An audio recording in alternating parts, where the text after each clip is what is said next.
আজ বানাবো একটু স্যুপ ম্যাগি।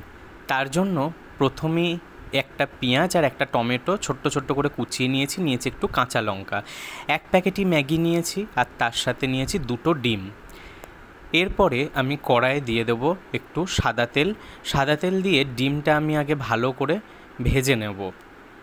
তার আগে ডিমটাকে আমি একটুখানি ভালো করে ফেটিয়ে নিয়ে ডিমটা ভাজবো। ডিমটা ছোট্ট ছোট্ট করে একটু ভাজতে কুচিয়ে নেওয়ার পর এটা রেখে দেব।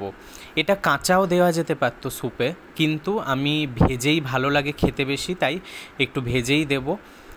তারপরে আমি কড়াইয়ে দিয়ে দেবো আবার সাদা তেল দিয়ে কুচিয়ে রাখা পেঁয়াজ, টমেটো আর কাঁচা লঙ্কাটা দিয়ে ভালো করে একটু ভেজে নেব, যতক্ষণ পর্যন্ত না পেঁয়াজটাও একটু নরম হয়ে যাচ্ছে আর টমেটোগুলো বেশ ভালো করে নরম হয়ে গলে যাচ্ছে।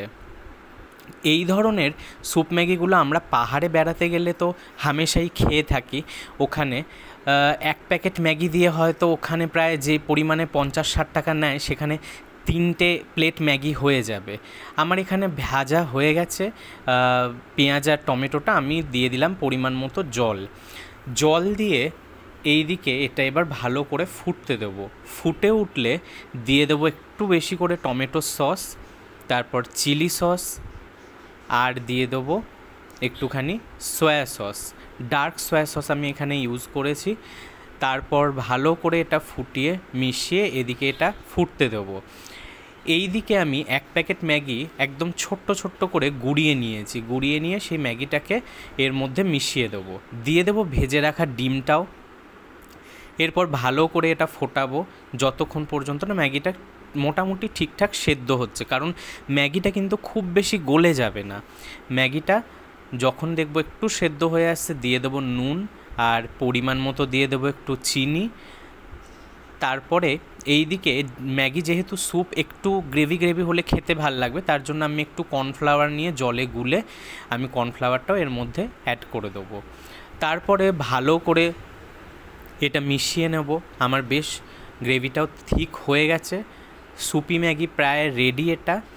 এরপর ভালো করে এটা যখন তৈরি হয়ে আসবে, একদম নামানোর আগে আমি একটু দিয়ে দেবো বাটার দিয়ে এটা ভালো করে মিশিয়ে নিয়ে এটা অলমোস্ট রেডি।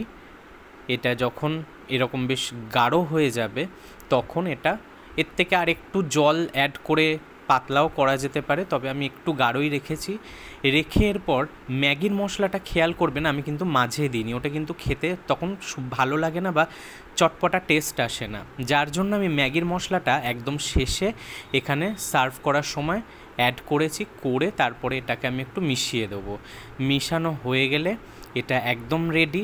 আমরা পাহাড়ে গেলে তো হামেশাই এরকম স্যুপি ম্যাগি খাই, তখন প্রচুর দাম দিয়ে কিনে খেতে হয়। এই রকম অবশ্যই বাড়িতে বানিয়ে আপনারা দেখুন, এক প্যাকেট ম্যাগি দিয়ে মোটামুটি 3 জনের জলখাবার খুব ভালোভাবেই হয়ে যাবে। অবশ্যই বানাবেন।